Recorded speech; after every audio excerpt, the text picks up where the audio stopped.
Annamalai confirm చేశారు తాను కొత్త పార్టీతో రాబోతున్నాను అని. బట్ పొలిటికల్ ఎజెండా పైనే క్లారిటీ లేదు. బీజేపీని వీడినా ఆ పార్టీపై ప్రేమ చూపిస్తున్నారు. బీజేపీ అభిప్రాయాలతో తన ఆలోచనలు సరిపోలటం లేదు అంటున్నారు. పైగా కలిసి నడుద్దాం రా అని రజనీకాంత్ ఆఫర్ ఇచ్చారు అంటున్నారు. ఇంతకీ ఎవరి ఓట్లను టార్గెట్ చేయబోతున్నారు అన్నామలై? తన స్టేట్మెంట్ తోటి ఏం చెప్పదలుచుకుంటున్నారు? ఫైనల్లీ తమిళనాడులో కొత్త పార్టీ చూడబోతున్నాం. ప్రస్తుతానికి పార్టీ పేరు చెప్పలేదు గానీ తమిళగ మక్కల్ కళగం లేదా అన్నామలై మక్కల్ ఇయక్కం అనే 2 ఆప్షన్స్ పరిశీలిస్తున్నారు. అబ్జర్వ్ చేస్తే ద్రావిడ అనే పేరు లేకుండా జాగ్రత్త పడుతున్నట్టు కనిపిస్తోంది. విజయ్ కూడా టీవీకే అని పెట్టి ఎక్కడా ద్రావిడ వాసన లేకుండా చూసుకున్నారు. అన్నామలై ప్రకటనలో స్పెషల్ గా చూడాల్సింది రజనీకాంత్ ను, ఆయన ఫ్యాన్స్ ను టచ్ చేయడం. అందరికీ తెలుసు తమిళనాట సినీ క్రేజ్ పాలిటిక్స్ కు ఎలా ఉపయోగపడుతుందో. విజయ్ గెలవడమే ఇందుకు ఉదాహరణ. పైగా బీజేపీకి రాజీనామా చేస్తున్నారని తెలియగానే మీతో మేముంటామంటూ రజనీకాంత్, అజిత్ ఫ్యాన్స్ పోస్టర్లు పెట్టారు. తమిళనాడులో విజయ్, రజనీకాంత్, అజిత్ కు భారీ ఫ్యాన్ ఫాలోయింగ్ ఉంది. విజయ్ ఫ్యాన్స్ టీవీకే వైపే ఉంటారు. ఇక మిగిలింది రజనీ, అజిత్ ఫ్యాన్స్. సో తొలి అడుగులోనే రజనీ, అజిత్ ఫ్యాన్స్ ను తన వైపు తిప్పుకున్నట్లు కనిపిస్తోంది. పైగా తనతో కలిసి నడవాలని 2020కి ముందే రజనీకాంత్ ఆఫర్ ఇచ్చారనే సెన్సేషనల్ మ్యాటర్ చెప్పారు అన్నామలై. అప్పటికే బీజేపీకి కమిట్మెంట్ ఇవ్వడంతో సున్నితంగా తిరస్కరించాను అని చెప్పారు.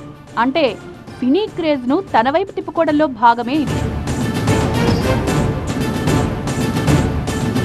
నెక్స్ట్, ఓవైపు రజనీకాంత్ తో అనుబంధం, మరోవైపు బీజేపీపై సాఫ్ట్ కార్నర్.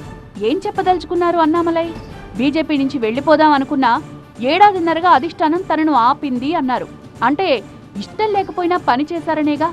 ఎంత అభిమానం బీజేపీ మీద! ఆ పార్టీకి రాజీనామా చేసినా సరే బీజేపీపై, మోదీపై అదే అభిమానం చూపించారు. ఒక్క విమర్శ కూడా చేయకుండా. బీజేపీకి భారం కాకూడదని తనంతట తానే తప్పుకున్నాను అన్నారు. ఎందుకీ మాట? ఎందుకంటే 2024లో బీజేపీ 11.24% ఓట్ షేర్ సాధించింది. దానికి కారణం అన్నామలైనే. ఆ ఓట్లన్నీ తిరిగి తన దగ్గరే ఉండాలి అనుకుంటున్నారు.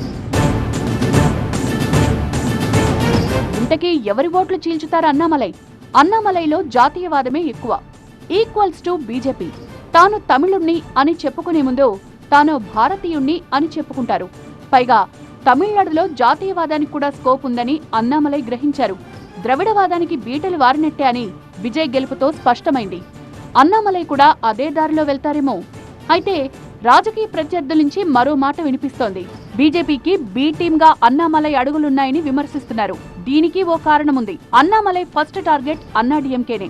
ప్రస్తుతం 2 ఆకుల పార్టీలో నాయకత్వ లోపం ఉంది.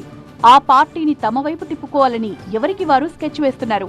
ఆల్రెడీ ఆ పార్టీ నేతలు డీఎంకే, టీవీకేతో చర్చలు జరుపుతున్నారు. దీంతో అన్నాడీఎంకే నేతలకు తానొక ఆల్టర్నేటివ్ గా ఉండాలనుకుంటున్నారు అన్నామలై. అన్నాడీఎంకేలో ఉన్న కొంగు మండలం, దక్షిణ తమిళనాడుతో సహా పలు జిల్లాల నేతలు అన్నామలైకి సన్నిహితులే. సో కొత్త పార్టీ పెడితే అన్నాడీఎంకే క్యాడర్ అన్నామలై వెనక నడవచ్చు. ఇదంతా అన్నామలైతో బీజేపీ చేయిస్తున్న ఓ ప్రయోగం అనే టాక్ ఉండడం వల్లే బీ టీమ్ అని విమర్శిస్తున్నారు. అందులోనూ తమిళనాడులో ముందుగా వచ్చేవి లోక్సభ ఎన్నికలే. ఆ ఎన్నికలు బీజేపీకి కీలకం.